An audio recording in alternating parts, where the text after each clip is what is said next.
Assalamualaikum warahmatullahi wabarakatuh.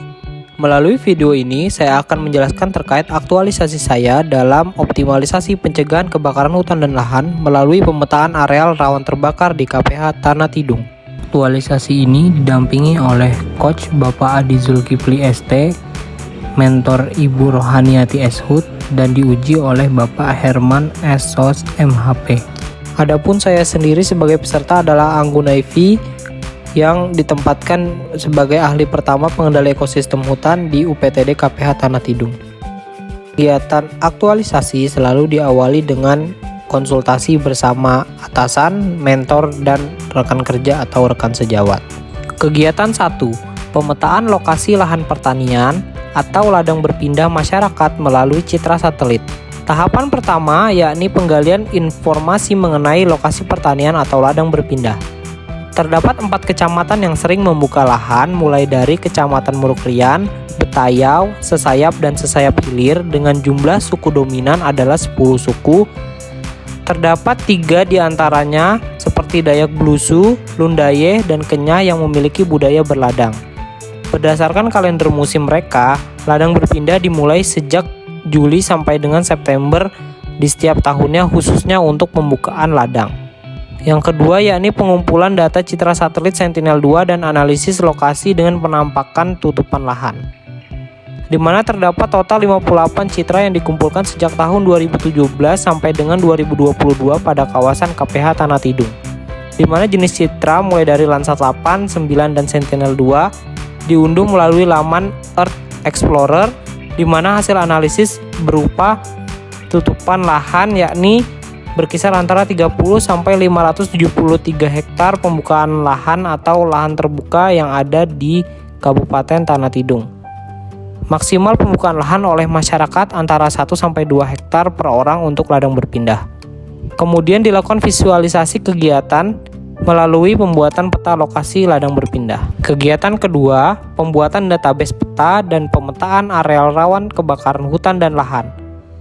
Hal pertama yang dilakukan yakni identifikasi kebutuhan data untuk pembuatan peta rawan kebakaran hutan dan lahan melalui referensi terkait dan hasil wawancara bersama atasan, rekan sejawat, dan perangkat desa. Tercatat diperlukan 8 parameter analisis kerawanan kebakaran hutan dan lahan seperti pada tabel di bawah ini. Kemudian data tersebut disusun atau direkap ke dalam Google Drive untuk dibuat database Karhutla. Database Karhutla dibuat pada laman Google Drive yang dimiliki oleh peserta dan nantinya akan dimigrasikan ke Google Drive milik KPH Tanah Tidung.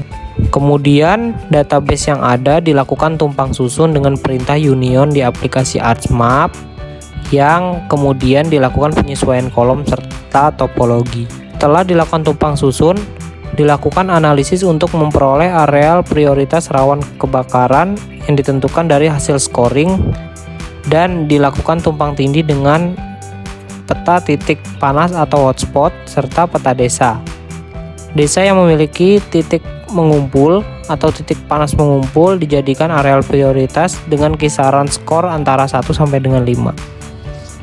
Kegiatan ketiga adalah kunjungan lapangan terkait hasil analisis areal rawan terbakar.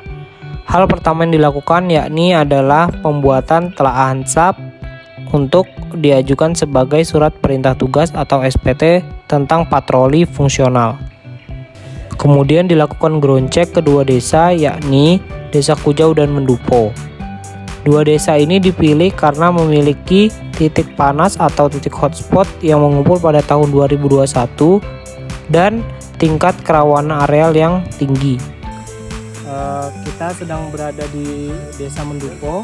Sekarang kita bisa lihat ini adalah pembukaan lahan terkait untuk penanaman sawit sepertinya. Tapi kalau untuk fungsi kawasan sebenarnya ini adalah fungsi kawasan APL atau area penggunaan lain dan tidak masuk dalam kawasan hutan.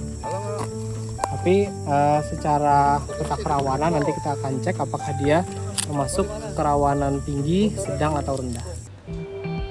Dalam perjalanan menuju ground check ke Desa Mendupo, ditemukan ladang berpindah dan dilakukan pengambilan titik dengan Avenza Map. Untuk menyebarluaskan pengetahuan mengenai peta areal rawan terbakar, maka dimanfaatkan aplikasi Avenza Map untuk membantu polisi kehutanan dan penyuluh dalam mengetahui areal-areal yang rawan terbakar. Hal tindak lanjut dari kegiatan ini adalah sharing pengetahuan menggunakan Avenza Map. Sharing pengetahuan diawali dengan pembuatan surat undangan untuk audiens terbatas, yakni staf di KPH Tanah Tidung. Kemudian sebagai sarana pembelajaran dilakukan penyiapan modul sharing pengetahuan, yakni dengan menggunakan aplikasi CorelDRAW atau Photoshop. Kemudian modul yang ada dibagikan secara elektronik dengan format PDF. Sharing pengetahuan ditujukan untuk mensosialisasikan hasil peta rawan terbakar kepada Polhut dan penyuluh, di mana dalam kegiatan ini diikuti oleh 12 orang.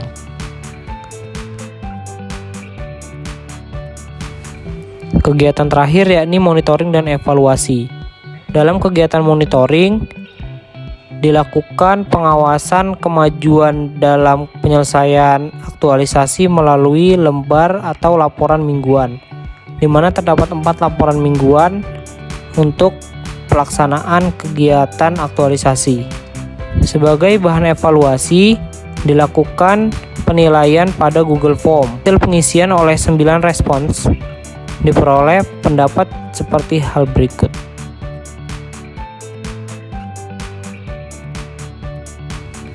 Manfaat dari kegiatan aktualisasi ini yakni tersedianya database peta karhutlah, modul Avenza Map, serta peta indikatif areal rawan terbakar. Kendala dalam pelaksanaan aktualisasi yakni banyaknya data citra yang tertutup awan, informasi yang terbatas hanya pada aparatur desa dan polisi kehutanan, kemudian penyimpanan data cloud atau free cloud yang cukup kecil. Kendala ini dapat diatasi dengan mengunduh citra lebih banyak, penggalian informasi pada peladang yang lebih banyak, serta pembelian akun premium cloud Google.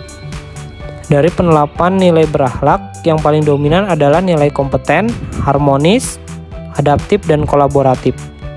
Dampak tidak dilaksanakannya core value ini adalah tidak sesuainya hasil peta rawan karhutlah, tidak sesuainya dengan kearifan lokal, tidak adanya penyesuaian pembaharuan iptek, serta tidak efektifnya pencegahan karena tidak berkolaborasi dengan stakeholder lain. Simpulan dari kegiatan aktualisasi ini yakni sudah optimalnya database untuk pencegahan karhutlah dengan teridentifikasinya areal prioritas rawan karhutlah serta penguatan kapasitas Polhut dan penyuluh serta sharing pengetahuan pemetaan mobile. Rekomendasi dari aktualisasi ini adalah pembuatan database terstruktur baik spasial maupun non-spasial di Google Drive Premium, rekapitulasi rutin data hotspot, burn area, pemanfaatan data drone dan citra satelit, serta pemetaan stakeholders. Terima kasih, sekian pemaparan aktualisasi saya mengenai optimalisasi pencegahan kebakaran hutan dan lahan.